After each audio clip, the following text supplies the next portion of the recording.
Assalamualaikum warahmatullahi wabarakatuh. Salam sejahtera buat Sobat Lin Whitening dimanapun berada. Oke, Bim akan lanjutkan cerita Yechen-nya. Tapi seperti biasa, bantu tekan tombol like dan berkomentar juga. Terima kasih sesudah dan sebelumnya.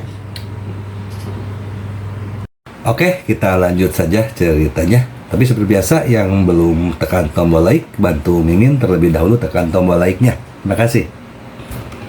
Bab 1736 sampai bab 1740, Yechen sekarang mengendalikan kedua keluarga ini. Baik William maupun Olivia tidak dapat menanggung akibat jika masalah ini terungkap. Oleh karena itu, mereka pasti akan berusaha semaksimal mungkin untuk mencari solusi atas masalah ini. 5 miliar euro memang banyak, tapi bagi mereka, mereka masih bisa mendapatkannya jika mengencangkan ikat pinggang.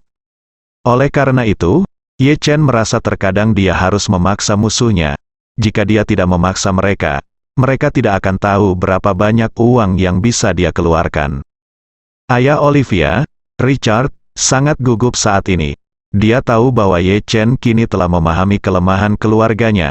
Jika masalah ini benar-benar terungkap, keagungan keluarga kerajaan akan hilang. Saat itu, masyarakat tidak mungkin membiarkan Olivia, salah satu anggota keluarga kerajaan yang diduga melakukan kejahatan, mewarisi tahta. Dengan cara yang sama, tidak mungkin mereka membiarkan diri mereka mewarisi tahta, lagi pula mereka adalah ayah kandung Olivia. Pada saat itu, orang yang paling memenuhi syarat untuk mewarisi tahta adalah Helena, yang berada di sisi Yechen tanpa berbicara. Richard tidak akan pernah membiarkan ini terjadi. Jadi, dia berkata tanpa ragu-ragu, "Tuan Ye, masalah ini memang salah saya dalam mendidik putri saya. Kami bersedia menyelesaikan masalah ini secara aktif. Mohon tunggu sebentar sementara saya mendiskusikannya dengan keluarga Rothschild." Yechen mengangguk dan berkata dengan tenang, "Anda bisa mendiskusikannya, saya akan memberi Anda waktu setengah jam, dan Anda akan memberitahu saya hasilnya dalam setengah jam." Richard buru-buru berkata, Oke, Tuan Ye, mohon tunggu sebentar." Setelah mengatakan itu, dia segera melihat ke arah ayah William, George, dan berkata, "George, mari kita bicarakan masalah ini secara pribadi." George juga buru-buru menyetujuinya. Jadi dia berkata kepada Yechen dengan hormat, "Tuan Ye, ayo pergi keluar dan diskusikan dulu dan berikan jawaban yang memuaskan secepatnya." Yechen melambaikan tangannya, "Kamu bisa mendiskusikannya di sini. Helena dan aku akan pergi menemui ratu." Dia ingin menghabiskan lebih banyak waktu dengan orang tua itu. Tidak ada seorang pun yang menganggap serius keinginan Helena untuk bertemu ratu. Yang mereka inginkan sekarang hanyalah menemukan solusi dengan cepat. Jadi, Richard berkata tanpa ragu-ragu, "Tuan Ye, Anda dan Helena bisa langsung naik. Setelah negosiasi kita membuahkan hasil, saya akan pergi ke Bangsal untuk menemui Anda secara langsung." "Oke." Yechen sedikit mengangguk. Lalu dia berkata kepada Helena, "Helena, ayo pergi." Helena buru-buru mengikuti Yechen dan segera keluar dari ruang catur dan kartu. Begitu Yechen pergi, William menjadi gila dan bergegas memukuli teman dealernya. Sambil memukulinya, dia mengumpat dengan marah, "Beraninya kau menipuku, aku akan membunuhmu." Ayahnya George buru-buru menghentikannya dan berkata tanpa berpikir berteriak, "William, prioritas utama saat ini adalah menentukan solusi secepatnya. Jangan menimbulkan masalah di sini." "William harus berhenti," Richard berkata kepada yang lain saat ini. "Semuanya, tolong beri kami ruang untuk menyendiri. Ada yang perlu kami diskusikan." Tentu saja, semua orang tahu masalah besar yang dihadapi kedua keluarga, jadi mereka pergi satu demi satu. Dealer yang secara psikologis disarankan oleh Yechen sepertinya telah kehilangan jiwanya, sehingga dia dibawa keluar oleh orang lain. Setelah hanya 2 keluarga beranggotakan 4 orang yang tersisa di tempat kejadian, George berkata, "Semuanya, pertama-tama kita harus mencapai konsensus, yaitu, kita harus menstabilkan Yechen malam ini, dan kita tidak boleh membiarkan dia mengungkapkan masalah ini sama sekali. Jika tidak, seluruh kita keluarga hancur." Richard menghela nafas. Marvin meminta 5 miliar euro segera setelah dia membuka mulutnya. Ini 10.000 kali lebih menakutkan daripada bandit, di mana kita bisa memberinya begitu banyak uang. Olivia memandang William dan berkata dengan marah, "William, ini semua salahmu karena serakah. Sekarang Ye Chen menginginkan kompensasi 5 miliar euro. Menurut pendapat saya, Anda harus menanggung semua beban." "Saya menanggung semua beban." William mendengar ini. Kata-kata itu langsung meledak, dan dia berkata dengan tegas, "Olivia, saat kita membagi uang sebelumnya, kamu bilang kamu ingin setengahnya, tapi aku tidak mengeluh sama sekali. Sekarang kamu ingin menyalahkanku, bukan?" Richard berkata saat ini, "William, tidak ada gunanya berdebat saat ini. Kamu dan Olivia harus bekerja sama untuk mengatasi kesulitan saat ini. Jika tidak besok subuh, itu akan menjadi momen ketika reputasi kalian berdua dan reputasi kita berdua keluarga akan hancur." Setelah mengatakan itu, dia memandang George dan mengertakkan gigi dan berkata, "Marvin meminta 5 miliar euro. Keluarga Iliad kami dapat menyediakan hingga 1 miliar euro. Sisanya terserah Anda." George menghela nafas. Keluarga kerajaan Nordik hanya bersedia menyediakan 1 miliar, yang membuatnya memiliki kesenjangan pendanaan yang cukup besar. Namun, kesediaan untuk membayar sudah sangat bagus. Bagaimanapun, dia memahami situasi sebenarnya dari keluarga kerajaan Nordik. Menghabiskan 1 miliar uang tunai jelas merupakan batasan mereka. Namun, uang tunai 4 miliar euro juga merupakan tugas yang mustahil baginya. Dengan kondisi keuangan keluarganya saat ini, ia bisa menghabiskan hingga 3 miliar euro hari ini. Jika ingin mendapatkan 4 miliar, Anda harus melepas sebagian aset Anda terlebih dahulu, yang tidak bisa diselesaikan dalam waktu singkat. Jadi, dia berkata, "Saya tidak memiliki kemampuan untuk berurusan dengan 4 miliar euro sekarang, yang berarti hampir 5 miliar dolar AS, di mana saya bisa mendapatkan begitu banyak uang tunai untuk Marvin." Richard bertanya kepadanya, "Kalau begitu, Anda punya yang paling banyak berapa banyak yang bisa kami hasilkan?" George berseru, "Paling banyak yang dapat dihasilkannya adalah 3 miliar euro." Ketika Richard mendengar ini, dia segera menghela napas dan berkata, "George, jika Anda mengharapkan kami menghasilkan 2 miliar euro, maka saya bisa izinkan saya memberitahu Anda dengan jelas, ini tidak mungkin. Bukannya saya tidak ingin berbagi beban dengan Anda, tetapi saya tidak bisa mendapatkan uang sebanyak itu. Total aset keluarga kerajaan hanya sekitar 3 miliar euro, dan masih banyak uang di dalamnya, sebagian besar atas nama ibu saya. Tidak ada yang bisa menyentuh aset itu sampai dia meninggal." George juga tahu bahwa apa yang dikatakan Richard itu benar.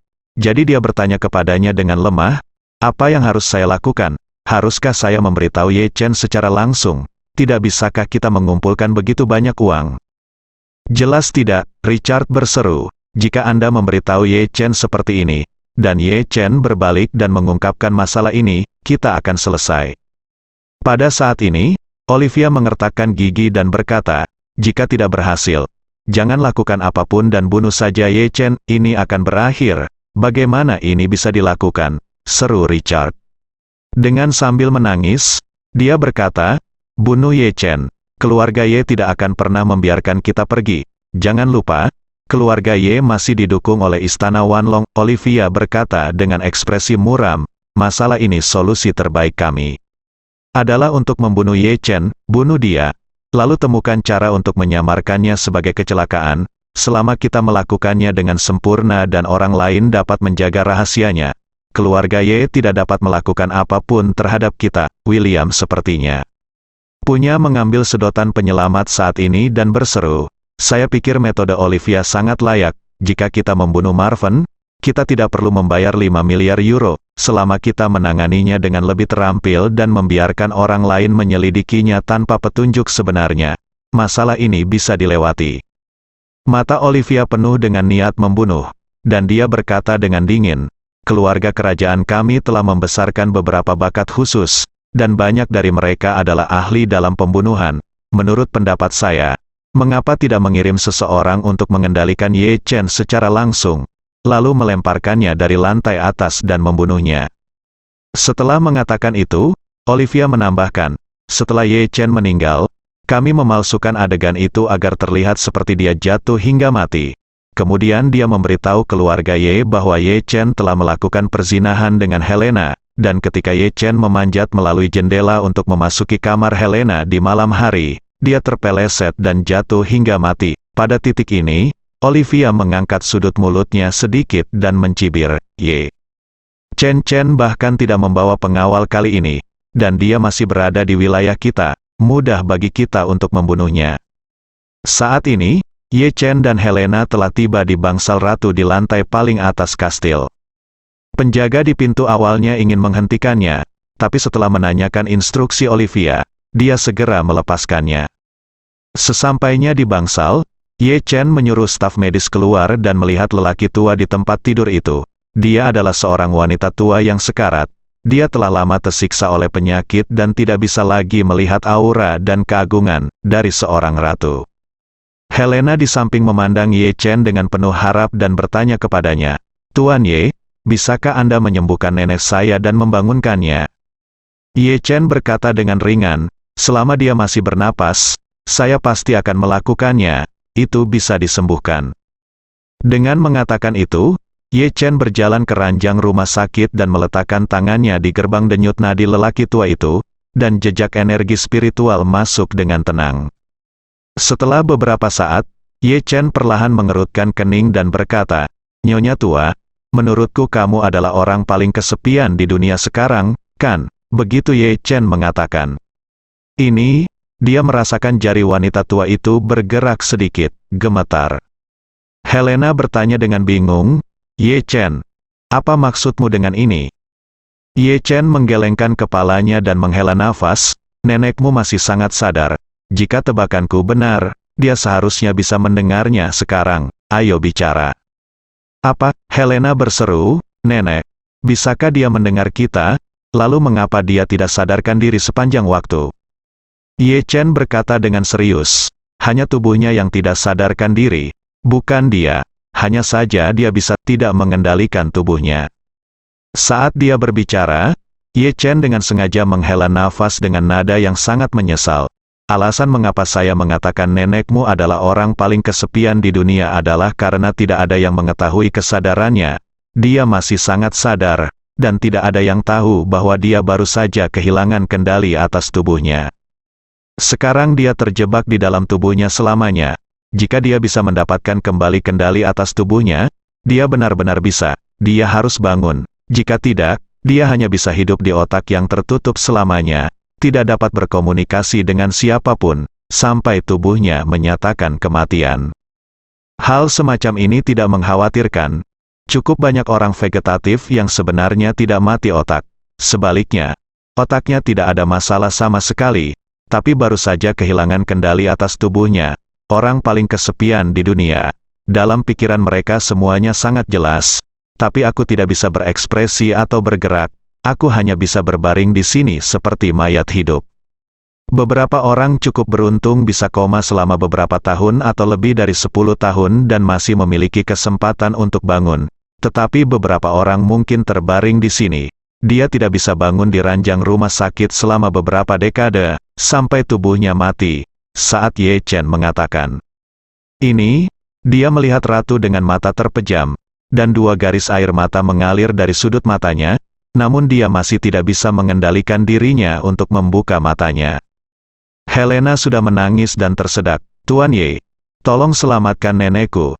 Jangan biarkan dia menderita penyiksaan tidak manusiawi seperti ini lagi."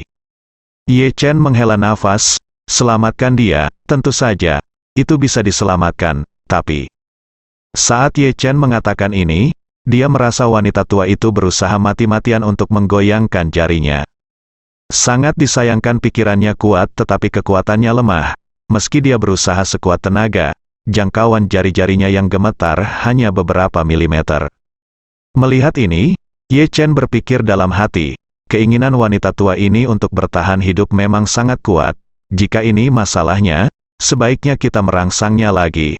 Pada saat ini, Ye Chen dari Helena ragu-ragu dan buru-buru bertanya padanya, "Tuan Ye, karena Anda memiliki kemampuan, tolong selamatkan nenek saya apapun yang terjadi. Saya akan membalas kebaikan Anda dengan bekerja sebagai sapi dan kuda dalam hidup saya." Ye Chen berkata, "Saya memiliki kuno pengobatan Tiongkok, memang bisa menyembuhkan nenekmu. Tapi obat ini terlalu berharga, bahkan sedikit saja sudah bernilai mahal. Sejujurnya, tidak hemat biaya menggunakan obat ini untuk orang tua seperti itu. Helena merasa sedikit bingung sejenak. Dia tertegun, dia tidak mengerti mengapa Ye Chen dengan jelas berjanji untuk menyelamatkan neneknya dan membantunya menjadi ratu. Tapi sekarang dia sepertinya menyesalinya. Tapi saat ini, Ye Chen tiba-tiba menoleh untuk melihat ratu yang tidak sadarkan diri di tempat tidur, dan berkata, "Nyonya tua, saya punya cara untuk membuat Anda sadar kembali, dan saya juga punya cara untuk membuat Anda hidup 2, 3 atau bahkan 5 tahun lebih lama, 10 tahun, tetapi Anda harus menyetujui beberapa syarat. Apakah Anda setuju?" Ketika dia mengatakan ini, Ye Chen bisa merasakan keinginan wanita tua itu untuk mengontrol jari-jarinya menjadi lebih kuat. Jadi, Ye Chen melanjutkan, "Dengan cara ini, saya akan membiarkan Anda mendapatkan kembali kendali atas jari Anda untuk sementara, dan kemudian saya akan menjelaskan kondisi saya kepada Anda satu persatu. Jika Anda dapat menerimanya, Anda dapat mengangkat jari. Jika Anda tidak bisa menerimanya, cukup angkat 1 jari, angkat saja 2 jari." Saat dia berbicara, Ye Chen mentransfer sedikit energi spiritual ke dalam tubuh ratu, memungkinkannya untuk mengontrol jari-jarinya untuk sementara. Kemudian, Ye Chen berkata, "Kamu dapat mencoba mengontrol jari telunjuk dan jari tengah kananmu sekarang." Begitu dia selesai berbicara, dia melihat kedua jari ratu bergerak ke atas dan ke bawah beberapa kali. Helena tertegun dan berseru, "Bisakah nenek benar-benar mendengar apa yang kita katakan?" Ye Chen mengangguk dan berkata, "Jadi menurutku dia pasti kesepian." Saat dia berkata, Ye Chen memandang ratu dan bertanya berkata, "Kondisi pertamaku adalah setelah kamu bangun, kamu harus segera mengumumkan pengunduran diri kamu, menyerahkan tahta ratu kepada Helena, dan pada saat yang sama berusaha sekuat tenaga untuk membantu Helena mengamankan tahta ratu. Jika kamu setuju, aku dapat menjamin kamu setidaknya bisa kamu menerima bahwa kamu bisa hidup 5 tahun lagi." Ratu segera mengangkat tinggi jari telunjuk kanannya. Menurut persetujuan Ye Chen sebelumnya, ratu mengangkat jari untuk menyetujui kondisi ini. Ye Chen mengangguk puas dan berkata, "Oke, syarat kedua saya adalah Anda harus mengeluarkan putra Anda Richard, cucu perempuan Olivia dan keluarga mereka dari keluarga kerajaan. Pada saat yang sama, saya tidak akan memaksakan batasan apapun pada mereka. Anda punya untuk menerima dan bekerja sama dengan hukuman tanpa syarat. Bisakah kamu menerimanya?" Begitu Ye Chen selesai berbicara, ratu mengangkat jari telunjuk kanannya tinggi-tinggi lagi.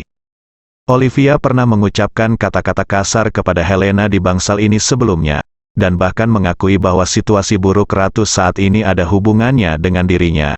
Namun, Olivia tidak mengetahui bahwa ratu sebenarnya mendengarnya dengan jelas. Oleh karena itu, ratu telah lama sangat kecewa padanya dan bahkan sangat membencinya. Mendengar permintaan Ye Chen, dia tentu saja tidak ragu-ragu. Melihat ini, Helena buru-buru berkata, "Tuan Ye, nenek telah menyetujui persyaratan Anda. Bisakah Anda menyelamatkannya sekarang?" Ye Chen mengangguk dengan tenang, mengeluarkan pil peremajaan dari sakunya, lalu membaginya menjadi 2. Kemudian, Ye Chen menyerahkan setengah dari pil itu kepada Helena dan berkata, "Ambillah setengah dari pil ini, dan semua penyakitmu akan sembuh." Helena melihat setengah dari pil peremajaan dengan ekspresi kecewa di wajahnya. Percaya dia, penyakitnya tidak dapat disembuhkan oleh sejumlah dokter terkemuka di barat. Bahkan pengobatan modern paling ampuh di dunia pun tidak dapat menyembuhkan penyakit membandelnya. Namun, Ye Chen berkata bahwa setengah pil ini dapat menyembuhkan penyakitnya, dan nalurinya tidak mempercayainya. Namun, dia yakin dengan kekuatan Ye Chen. Oleh karena itu, dia segera meminum obat mujarab tersebut dan berkata dengan penuh rasa terima kasih, "Tuan Ye, terima kasih telah menyelamatkan hidupku." Setelah mengatakan itu, dia langsung memasukkan obat mujarab ke dalam mulutnya. Pil peremajaan meleleh di mulutnya, dan seketika Helena merasakan seluruh tubuhnya terbungkus dalam kehangatan yang tak terlukiskan. Pengalaman itu sungguh luar biasa. Saat ini, Ye Chen membagi sisa pil peremajaan menjadi 2 bagian dan memasukkan 1 bagian ke dalam mulut ratu. Efek obatnya dengan cepat memberikan efek pada tubuh ratu yang layu, meremajakannya seperti pohon kering yang menumbuhkan daun muda. Segera, ratu merasa kendali atas tubuhnya berangsur-angsur pulih, dan dia tanpa sadar mencoba membuka matanya. Ini adalah gerakan yang telah dia coba berkali-kali tetapi gagal berkali-kali sejak dia koma selama berhari-hari. Tapi kali ini, begitu pikiran itu muncul, matanya terbuka dengan mulus. Segera setelah itu, cahaya yang kuat dan menyilaukan mengalir dari celah matanya, yang membuat ratu, yang telah lama hidup dalam kegelapan, langsung menangis. Sang ratu, yang mendapatkan kembali kendali atas tubuhnya, mencoba membuka matanya beberapa kali, namun gagal karena rangsangan cahaya terang. Melihat ini, Helena bergegas maju dan bertanya dengan prihatin, "Nenek, bagaimana perasaanmu?" Ratu berkata dengan susah payah, "Helena, aku baik-baik saja. Hanya saja, mataku bisa masih beradaptasi untuk saat ini, tidak ada cahaya yang kuat." Helena tiba-tiba tercekat penuh semangat, "Nenek, tunggu sebentar, aku akan mematikan lampu depannya." Setelah mengatakan itu, dia segera berdiri dan mematikan semua lampu depan di bangsal, hanya menyisakan strip cahaya yang lebih lembut. Sang ratu akhirnya membuka matanya, lalu penglihatannya berangsur pulih dan dia bisa melihat wajah Helena dengan jelas. Pada saat ini, ratu tidak bisa menahan diri untuk tidak tersedak dan berkata, "Helena, ini kesalahan nenekku selama ini. Jika nenekku tahu bahwa Olivia adalah orang yang begitu kejam, aku tidak akan pernah memberinya hak untuk mewarisi tahta." Helena berseru, "Nenek, apakah kamu tahu segalanya?" Ratu mengangguk kesakitan, "Aku mendengar apa yang kamu dan Olivia katakan di bangsal sebelumnya." Saat dia mengatakan itu, dia menatapnya sakit hati Helena tersedak dan berkata, "Helena, kamu telah dianiaya selama bertahun-tahun." Ratu secara alami menyadari pengalaman Helena selama bertahun-tahun. Namun pada tahun-tahun sebelum penyakitnya yang serius, dia sangat tidak puas dengan Helena yang menyembunyikan kondisi kesehatannya, jadi dia sangat berprasangka buruk terhadapnya.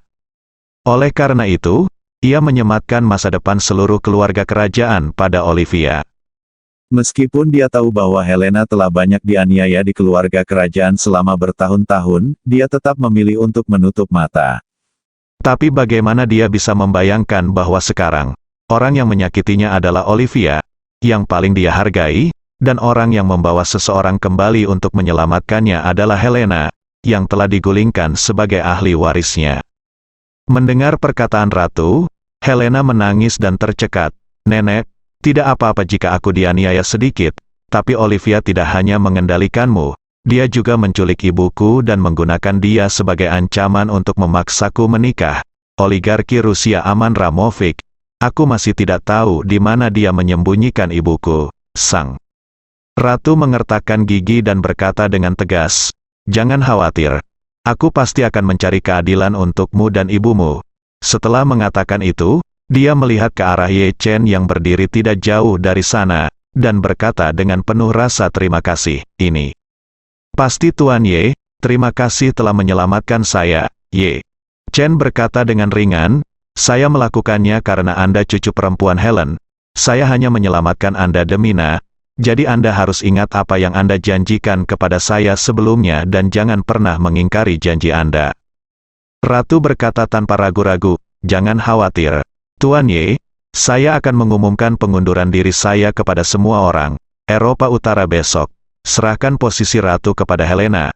Pada saat itu, saya secara pribadi akan memimpin upacara penobatan Helena." Setelah jeda, ratu mengertakkan gigi dan berkata, "Adapun Olivia, saya pasti akan membiarkannya menerima hukuman yang pantas dia terima." Ye Chen mengangguk, mengguncang sisa pil peremajaan di tangannya, dan berkata dengan tenang, "Obat yang kuberikan padamu barusan dapat memperpanjang hidupmu selama 2 atau 3 tahun lagi. Jika kamu meminumnya sekali lagi, masa pakai bagian obat mujarab di tangan saya ini dapat diperpanjang 2 hingga 3 tahun lagi, ditambah 3 hingga 5 tahun lagi. Jika Anda dapat menepati janji Anda, maka Tiongkok akan datang kepada saya dalam 2 tahun dan saya akan memberikannya. Bagian dari ramuan ini untukmu, berikan padamu." Ketika ratu mendengar ini, dia sangat gembira dan berseru, "Jangan khawatir, Tuan Ye, saya akan menepati janjiku." Ye Chen mengeluarkan yang lengkap pil peremajaan dari sakunya dan berkata sambil tersenyum, "Adapun yang ini jika Anda meminum ramuan lengkap, itu akan memperpanjang hidup Anda setidaknya 20 tahun. Jika Anda sangat kooperatif, saya dapat mempertimbangkan untuk memberi Anda lebih banyak lagi pada saat itu. Waktu. Dengan cara ini, kamu bisa hidup sampai usia 110 tahun, sepenuhnya, tidak masalah." 110 tahun, sang ratu bergumam kaget dan mengulanginya. Dia benar-benar tidak percaya bahwa ini pil biasa bisa memberikan efek yang begitu kuat. Namun, ketika dia memikirkan apa yang baru saja dia alami, dia membuang semua keraguannya.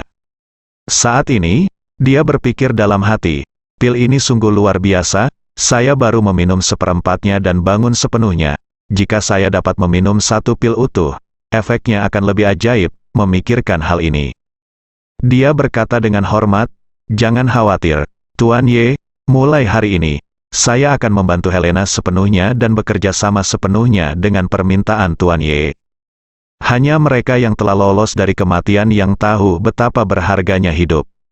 Hal itulah yang terjadi pada Ratu Nordik yang sudah lanjut usia. Dia telah mengalami perasaan hampir mati, masa kegelapan dan kesepian yang panjang. Jadi baginya saat ini, hidup lebih penting dari apapun. Uang, kekuasaan, dan martabat tidak ada artinya jika kita tidak bisa mempertahankan kelangsungan hidup yang sehat.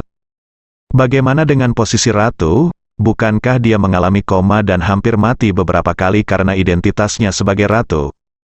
Kini, ia lebih memilih tidak menyandang gelar ratu, atau bahkan gelar kerajaan apapun. Selama bisa membuatnya tetap sehat dan panjang umur, ia rela menjadi wanita tua kecil yang paling biasa. Oleh karena itu, kini dia segera memiliki tujuan terpenting dalam hidupnya, yaitu berusaha mendapatkan lebih banyak pil ajaib dari Ye Chen. Bagaimana kita bisa hidup selama 2 atau 3 tahun lagi? Aku harus hidup selama 20 atau 30 tahun lagi. Setelah beberapa menit, sang ratu perlahan-lahan mendapatkan kembali kendali atas tubuhnya. Pada saat yang sama, dia juga merasakan bahwa dirinya kondisi fisiknya memang lebih buruk dari saat ini, sudah jauh membaik sebelumnya. Setelah beberapa menit melakukan adaptasi sederhana, dia dapat duduk sendiri dari tempat tidur, dan bahkan mencoba menyelesaikan gerakan berdiri di tanah. Pada saat ini, ratu sangat bersemangat di dalam hatinya. Dia berlutut di tanah hampir tanpa berpikir, dan berkata kepada Ye Chen dengan penuh rasa terima kasih, "Tuan Ye, terima kasih atas anugerah penyelamatan hidup Anda." Ye Chen tersenyum ringan, mengulurkan tangannya untuk membantunya berdiri. Dengan ekspresi agak arogan, dia berkata, "Mulai sekarang, aku akan menjadi orang paling mulia dalam hidupmu. Menyelamatkan hidupmu hanyalah permulaan. Yang terpenting adalah aku bisa membuatmu berumur panjang." Karena dia secara pribadi merasakan efek ajaib dari pil peremajaan, ratu menganggap Ye Chen sebagai dewa di dalam hatinya. Untuk memuaskannya, ratu buru-buru bertanya dengan hormat, "Tuan Ye, instruksi apa yang Anda miliki mengenai hukuman keluarga Olivia?" Ye Chen berkata dengan tenang, "Saya ingin Anda menggunakan energi keluarga kerajaan untuk mengeluarkan Olivia dari keluarga kerajaan, dan pada saat yang sama membiarkan mereka menghadapi persidangan hukum. Yang terbaik adalah menetapkan hukuman seumur hidup tanpa pembebasan bersyarat." Awalnya aku mendengar Ye Chen berkata ketika dia dijatuhi hukuman penjara seumur hidup, ratu masih merasa sedikit tak tertahankan. Lagi pula, tidak ada anggota keluarga kerajaan yang dijatuhi hukuman selama bertahun-tahun, apalagi hukuman seumur hidup. Namun, ketika dia mengira Olivia telah memutilasi dirinya sendiri selangkah demi selangkah dan bahkan mencoba mengendalikan hidup dan matinya, dia menjadi semakin marah dan berkata dengan nada yang buruk, "Helena, panggil orang yang bertanggung jawab atas pengawal kerajaan. Teleponlah, saatnya menyelesaikan masalah dengan Olivia." Ye Chen tersenyum tipis dan berkata, "Jangan repot-repot, Olivia akan segera datang." Helena melihat ke waktu, menemukan bahwa Ye Chen baru saja meninggalkan Olivia setengah 1 jam untuk memikirkannya, dan sekarang 20 menit telah berlalu. Jadi dia bertanya, "Tuan Ye, Jika Olivia menyetujui permintaan Anda, maukah Anda memberinya hukuman yang lebih ringan? Ye Chen melambaikan tangannya, jangan khawatir. Dia tidak bisa menyetujui permintaan saya yakin dia akan menyetujuinya. Lebih baik bunuh saya daripada memberi saya 5 miliar euro. Ye Chen menjadi yatim piatu pada usia 8 tahun. Setelah bergelut di masyarakat selama bertahun-tahun, ia kerap mengalami kekejaman dan kegelapan masyarakat. Dia tahu betul bahwa dalam masyarakat nyata, 4 kata, uang adalah yang utama, selalu menjadi kebenaran abadi bagi banyak orang. Oleh karena itu, saat ia menawari William dan Olivia harga 5 miliar euro, ia tidak pernah menyangka orang-orang tersebut akan setuju. Alasan mengapa mereka diberi waktu setengah jam untuk memikirkannya adalah untuk memaksa mereka membunuh. Dan dia sengaja memilih waktu ini untuk menyelamatkan Ratu agar William dan Olivia menemui jalan buntu. Jika mereka memutuskan untuk menerima kondisi mereka dan jujur serta bersedia mengakui kekalahan, maka demi 5 miliar euro, saya akan berbelas kasihan kepada mereka. Namun jika mereka memutuskan untuk bunuh diri, maka di hadapan Ratu, mereka pasti akan berusaha sekuat tenaga untuk membunuh Ratu juga. Kalau begitu, mereka akan mendorong diri mereka sendiri ke dalam jurang kehancuran abadi. Sang Ratu tidak mengetahui situasi spesifiknya. Ketika dia mendengar kata-kata Ye Chen, dia bertanya dengan ekspresi kaget, "Tuan Ye, mengapa Olivia menyerangmu? Apa yang sedang terjadi?" Ye Chen hendak berbicara ketika dia tiba-tiba mendengar suara langkah kaki yang padat mendekat dengan cepat dari jauh ke dekat. Senyuman muncul di wajahnya dan dia berkata dengan ringan, "Mereka sudah ada di sini, kenapa tidak biarkan Olivia yang memberitahumu alasannya sendiri?" Pada saat ini, baik Helena maupun Ratu tidak mendengar langkah kaki tersebut, dan keduanya terlihat sedikit bingung. Beberapa saat kemudian, langkah kaki menjadi semakin keras. Ketika kakek dan cucu mendengarnya, wajah mereka penuh dengan keterkejutan. Pada saat ini, pintu bangsal tiba-tiba dibuka, dan kemudian selusin pria berbaju hitam bergegas masuk dengan agresif. Namun ketika mereka masuk dan melihat Ratu berdiri di tanah, tidak menunjukkan tanda-tanda penyakit sama sekali, mereka semua tercengang. Kali ini, Olivia bergegas masuk ke kamar dengan cepat dan memerintahkan dengan suara dingin, "Ikat pria bernama Ye." Begitu dia selesai berbicara, dia tiba-tiba melihat Ratu berdiri bersama Ye Chen. Dia merasa seperti disambar petir, dan tanpa sadar berseru, "Nenek, nenek." Richard dan George William dan putranya, yang mengikuti dari belakang, juga melihat ke arah ketika Ratu tiba. Wajahnya memerah dan tampak seperti lelaki tua yang sehat. Dia sangat terkejut hingga dia tidak dapat berbicara. Setelah beberapa detik, Richard kembali sadar dan berkata tanpa sadar, "Bu, kamu, bagaimana kamu bangun?" Ratu bertanya dengan dingin, "Apa? Aku bangun? Apakah kamu terkejut? Atau apakah kamu terkejut? Kamu tidak ingin aku bangun sama sekali." Richard buru-buru menjelaskan, "Bu, mengapa kamu berpikir begitu? Aku anakmu, dan akhir-akhir ini ketika kamu koma, aku berharap kamu akan bangun segera bangun." Olivia juga bereaksi. Meskipun dia sangat marah atas kebangkitan Ratu, dia tetap berpura-pura bersemangat dan berkata, "Nenek, kamu tidak tahu betapa khawatirnya ayahku dan aku terhadapmu selama ini waktu. Kami takut kamu tidak akan pernah bangun lagi." Mata Ratu setajam pisau, menatap mata Olivia, dan berkata dengan suara dingin, "Olivia, berhentilah bertindak, selama berhari-hari, menurutmu apa aku benar-benar koma? Sebenarnya, aku tahu semua yang terjadi di sekitarku, dan aku ingat setiap kata yang diucapkan semua orang di sekitarku." Wajah Olivia langsung pucat, dia benar-benar tidak menyangka bahwa wanita tua itu selalu sadar ketika dia tidak sadarkan diri. Dengan cara ini, semua yang dia katakan kepada Helena sebelumnya terdengar jelas olehnya. Memikirkan hal ini, Olivia buru-buru dan dengan gugup menjelaskan, "Nenek, dengarkan aku. Ada banyak hal. Sebenarnya, itu adalah kesalahpahaman. Beberapa di antaranya hal-hal yang kukatakan kepada Helena sebenarnya dimaksudkan untuk menakut-nakutinya dan memaksanya mendapatkan keuntungan bagi keluarga kerajaan. Itu tidak benar." Sang Ratu berkata dengan nada menghina, "Olivia, aku telah dikhianati olehmu. aku telah ditipu sekali dan hampir kehilangan nyawaku di tanganmu. Apa menurutmu aku masih akan percaya apa yang kamu katakan sekarang? Olivia tiba-tiba menjadi sangat gugup.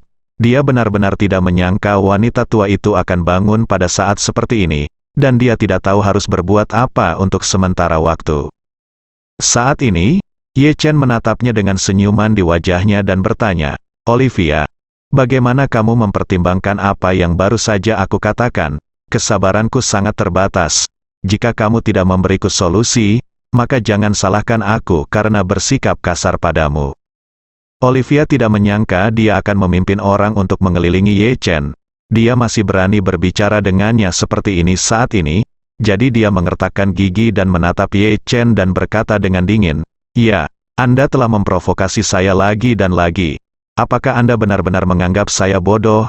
Izinkan saya memberitahu Anda, ini Eropa Utara, bukan Tiongkok, percaya atau tidak. Saya bisa membiarkan orang-orang ini membunuh Anda kapan saja." Ye Chen tersenyum, tidak marah, tetapi mengangkat alisnya dan bertanya, "Melihat betapa sombongnya kamu pasti berencana untuk gagal membayar utangnya, kan?" Menantang, Olivia mencibir, "Ye Chen, Don, jangan lupa bahwa ini adalah wilayahku. Di wilayahku, aku memiliki keputusan akhir dalam segala hal. Aku mengatakan bahwa tidak ada hutang sama sekali antara kamu dan aku, dan antara William dan kamu. Kamu berani menghadapiku? Apakah kamu mengatakan bukan?" Ye Chen tersenyum dan berkata, "Tidak ada yang tidak berani saya lakukan. Hari ini saya tinggalkan kata-kata saya di sini. Jika kalian berdua benar-benar memutuskan untuk gagal membayar hutang, saya pasti akan membuat hidup Anda lebih buruk daripada kematian," kata Olivia. Dengan niat membunuh di matanya, "Ye Chen, kalian orang China sering berkata bahwa naga tidak bisa menyeberangi sungai.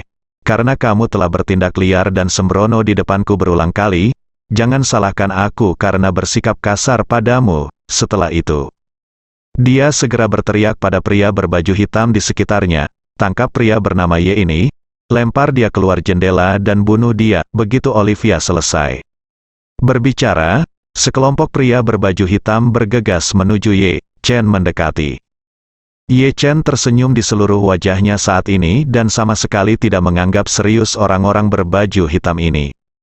Ratu di sebelahnya sangat marah saat ini dan berteriak dengan marah, "Beraninya kamu, Tuan Ye adalah penyelamatku. Beraninya kamu bersikap kasar padanya, meskipun orang-orang berbaju hitam ini semuanya adalah bawahan Olivia, tapi mereka selalu bekerja untuk keluarga kerajaan dan sangat menghormati Ratu." Ketika mendengar Ratu menegur mereka seperti ini, mereka semua langsung berhenti dan tidak berani melangkah maju. Melihat hal tersebut, Olivia langsung mengertakkan gigi dan berteriak, "Jangan perhatikan wanita tua sialan ini, dia bukan lagi Ratu Eropa Utara, akulah Ratu Eropa Utara yang baru, maukah kamu dituduh membangkang?" Pria kulit hitam Yiren ini tidak tahu harus berbuat apa untuk sementara waktu. Meski selama ini mereka selalu menuruti perintah Olivia, mereka tidak berani langsung melanggar perintah Ratu. Melihat hal ini, William berteriak keras dari samping, "Apa yang masih kamu lakukan? Jangan lupa siapa tuanmu, selama kamu bisa membunuh pria bernama Ye ini, aku bisa memberi kalian masing-masing 1 juta euro. Tidak, ya, 2 juta euro per orang." Kata-kata William memiringkan keseimbangan dalam pikiran orang-orang berbaju hitam ini. 2 juta euro pasti akan memungkinkan mereka mencapai kebebasan finansial. Tidak ada yang akan melepaskan kesempatan bagus untuk menghasilkan banyak uang. Akibatnya, sekelompok pria berbaju hitam segera mendesak ke arah Ye Chen. Ratu tidak menyangka bahwa perintahnya tidak akan berpengaruh pada pria berbaju hitam. Jadi dia berteriak dengan marah, "Olivia, jika kamu bersikeras menyakiti Tuan Ye, aku tidak akan pernah memaafkanmu. Jika saatnya tiba, aku akan melakukannya. Saya ingin kamu menerima hukuman hukum."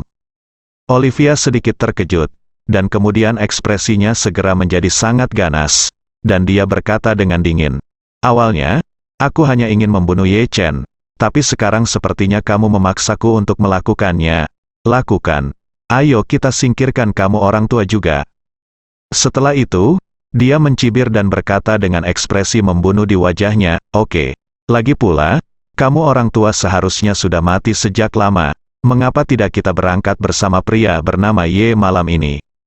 Bagi Olivia, kini hanya ada satu jalan yang harus ditempuh. Jika tidak, Ye Chen tidak hanya diharuskan membayar miliaran sebagai kompensasi, tetapi Ratu juga akan dipenjara karena pengkhianatan. Sekarang dia hanya ingin membunuh Ye Chen dan Ratu. Selama masalah tersebut terselesaikan, tidak hanya uang yang dapat dihemat, tetapi posisi Ratu juga dapat berhasil diwarisi. Ratu tidak menyangka bahwa cucunya akan terang-terangan ingin membunuhnya di depan begitu banyak orang. Dan tiba-tiba dia berteriak dengan marah, "Olivia, kamu sangat berani. Kamu berani membunuh raja.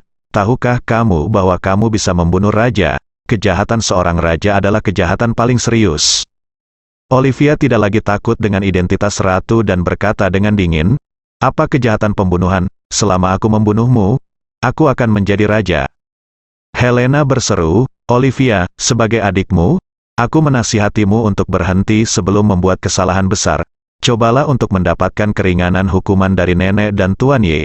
Jika tidak, hidupmu akan berakhir." Olivia sepertinya mendengar suara dari langit. Lelucon besar, dia berkata dengan nada menghina, "Helena, kamu tidak benar-benar berpikir bahwa hanya mereka berdua yang bisa kembali hari ini, bukan?" Helena berkata dengan dingin. "Apakah kamu tidak takut dengan pengawal kerajaan?" Ekspresi Olivia dia tersenyum sinis dan berkata, "Jadi kamu masih berpikir bahwa pengawal kerajaan bisa datang untuk menyelamatkanmu? Izinkan saya memberitahu Anda Helena. Saya telah memindahkan semua prajurit pengawal kerajaan ke lantai pertama, dan bangsal ini telah kedap suara. Mereka tidak dapat mendengar apapun yang terjadi." Meskipun Olivia memiliki kelompok tentaranya sendiri yang tewas, dia tidak dapat mengendalikan seluruh keluarga kerajaan. Terutama para pengawal kerajaan yang menjaga istana. Pengawal kerajaan setia kepada Ratu dan lebih setia pada hukum Nordik. Mereka adalah prajurit yang dilatih oleh negara dan diatur secara khusus untuk menjaga istana kerajaan. Oleh karena itu, meskipun Olivia sangat mampu, tidak mungkin untuk membeli semuanya. Namun, selama dia bisa menyelesaikan masalah di bangsal ini, tidak perlu mengkhawatirkan para pengawal kerajaan. Jadi, Olivia berkata kepada Helena dengan kemungkinan kemenangan yang pasti, "Adikku yang baik, aku sudah mengatur nasibmu untukmu. Jangan khawatir, kami adalah saudara perempuan, dan aku tidak bisa mengatakan apapun untuk membiarkanmu melakukannya. Kematian yang sia-sia, lagi pula, Aman Ramovic selalu terobsesi dengan tubuhmu. Setelah aku menangani mereka berdua, aku akan mengampuni nyawamu, mengirimmu kepadanya dalam sebuah paket, dan membiarkan dia memenjarakanmu di St. Petersburg. Kamu akan menjadi mainannya seumur hidupmu. Saat dia bosan bermain denganmu, biarkan dia membunuhmu lagi." Setelah mengatakan itu, Olivia mencibir, "Oh, ngomong-ngomong, pria bernama Ye itu baru saja mengalahkan Aman Ramovic. Aku yakin dia pasti sedang menahan banyak amarah. Ketika dia membawamu kembali ke St. Petersburg, dia pasti akan melampiaskan amarahnya padamu." Helena sangat terkejut dengan kekejaman Olivia hingga dia tidak dapat berbicara. Saat ini, Olivia, yang juga sudah kehilangan kesabarannya, berteriak kepada sekelompok pria berbaju hitam, "Mengapa kamu masih berdiri di sana? Mengapa kamu tidak segera mengambil tindakan? Bunuh pria bernama Ye dulu." Sang ratu berkata dengan marah, "Aku saya dari Eropa Utara. Ratu, saya ingin melihat siapa yang berani menyentuh saya." Saat pria berbaju hitam itu ragu-ragu, William segera berteriak dari belakang, "Siapapun yang dapat membunuh makhluk abadi tua ini, saya akan memberinya tambahan 2.010.000 euro. Saya akan memberikan 100 juta kepada siapapun yang dapat membunuh Ye Chen." Awalnya, pria berbaju hitam ini masih sedikit waspada dengan identitas ratu. Tetapi ketika mereka mendengar ini, yang mereka pikirkan hanyalah uang. Segera setelah itu, seorang pria berbaju hitam meraung, mengeluarkan belati dan bergegas menuju Ye Chen. Saat ini, Ye Chen, di matanya, adalah uang tunai 100 juta euro. Selama Ye Chen terbunuh, uang itu akan cukup baginya dan keluarganya untuk hidup dalam kemuliaan dan kekayaan selama sisa hidup mereka. Yang lain juga tiba-tiba terbangun pada saat ini. Banyak orang langsung mendatangi Ye Chen, dan ada pula yang memilih menyerang ratu secara langsung karena mereka lebih dekat dengan ratu. Sang ratu tidak menyangka orang-orang ini akan berani menyerangnya, dan dia sangat ketakutan hingga dia tidak tahu harus berbuat apa. Pada saat ini, Helena di sampingnya segera menariknya ke belakang. Sang ratu tidak pernah menyangka bahwa cucu sulungnya yang selama ini selalu sakit-sakitan dapat berdiri di hadapannya di saat-saat kritis tanpa sedikit pun rasa panik di wajahnya. Ia terharu dan mengagumi keberanian Helena dalam menghadapi bahaya. Tapi dia tidak tahu bahwa alasan Helena tidak takut akan bahaya sepenuhnya karena dia mengetahui kekuatan Ye Chen. 4 raja perang istana Wanlong tidak dapat bertahan bahkan satu putaran pun di bawah Ye Chen. Wan Pojun bahkan memimpin anggota inti istana Wanlong untuk berlutut di depan Ye Chen dan memohon pengampunan. Dengan kekuatan Ye Chen yang tak tertandingi, bagaimana mungkin orang-orang berbaju hitam ini bisa menyakitinya? Namun Olivia, William dan yang lainnya tidak mengetahui kemampuan Marvin. Mereka sudah bermata merah dan berpikir sebaiknya mereka berhenti melakukan ini hari ini dan membunuh Ye Chen dan Ratu. Jika saatnya tiba, dia akan menuangkan air kotor perzinahannya dengan Helena pada Ye Chen, lalu memasukkan sementara jenazah Ratu ke dalam freezer. Setelah beberapa hari, dia akan mengumumkan kepada publik bahwa Ratu meninggal karena sebab alamiah. Dunia luar pasti tidak akan ragu. Adapun Helena sebagai saksi, setelah menjadi mainan Arman Ramovic, ia tidak akan pernah berkesempatan melihat cahaya lagi, sehingga Olivia sama sekali tidak khawatir akan membocorkan kejadian hari ini. Tepat ketika Olivia melihat Ye Chen dikelilingi oleh pria berbaju hitam dan mengira dia memiliki kesempatan untuk menang, sosok hitam tiba-tiba terbang keluar dari kerumunan. Pria berbaju hitam yang pertama bergegas menuju Ye Chen dengan belati. Tangannya dipatahkan oleh Ye Chen dan langsung dilempar keluar dari kerumunan. Segera setelah itu, mutasi sering terjadi satu demi satu. Pria berbaju hitam meratap dan terbang keluar dari tengah kerumunan tanpa kecuali. Tangan semua orang patah. Hanya dalam 10 detik, semua pria berbaju hitam jatuh ke tanah kesakitan, dan tangan mereka patah seperti tangan William, terlalu mengerikan untuk dilihat. Tapi Ye Chen masih berdiri di sana dengan ekspresi arogan, dan pakaiannya bahkan tidak kusut. Kekuatan gabungan dari orang-orang berbaju hitam ini bukanlah tandingan prajurit bintang 4. Oleh karena itu, di depan Ye Chen, mereka tidak berbeda dengan sekelompok pemula. Olivia, William, dan yang lainnya tercengang saat melihat situasi ini. Tak satu pun dari mereka menyangka Ye Chen akan sekuat itu. Selusin pria terlatih berbaju hitam benar-benar rentan di depannya. William segera tersadar, berbalik dan ingin lari, tapi sebelum dia bisa lari, dia merasakan seseorang mencengkeram kerah bajunya. Sebelum dia sempat menoleh ke belakang, dia terlempar keluar dan terbentur tembok dengan keras, berguling ke tanah. Saat ini, Ye Chen sudah menutup pintu bangsal, memandang Olivia dan yang lainnya, dan tersenyum ringan. Olivia, menurutmu aku akan kembali sekarang? Olivia memandang Ye Chen, dengan main. Main lihat, wajahnya menjadi pucat karena ketakutan, dan dia bertanya dengan suara gemetar, kamu? Siapa kamu? Bagaimana bisa? Bagaimana kamu bisa memiliki kekuatan yang begitu kuat? Ye Chen mencibir dan bertanya, aku. Di sini, bukankah aku memperkenalkan diriku kepadamu di bandara? Kenapa? Kamu begitu cepat lupa namaku? Olivia berkata dengan panik, aku tidak lupa. Kamu Chen mendengus, katakan, siapa namaku? Olivia sangat ketakutan dan berkata dengan panik, kamu Chen. Ye Chen bertanya lagi, siapa Ye Chen? Olivia berseru tanpa sadar, kamu, namamu Ye Chen. Ye Chen menatapnya dan berkata dengan dingin, bicaralah lebih keras, aku tidak bisa mendengarmu dengan jelas. Siapa Ye Chen? Olivia ngeri, tapi dia hanya bisa memaksakan diri. Dia menggaruk kepalanya, meninggikan suaranya sedikit, dan berkata dengan keras dengan ketakutan di wajahnya, kamu, namamu Ye Chen, bersambung.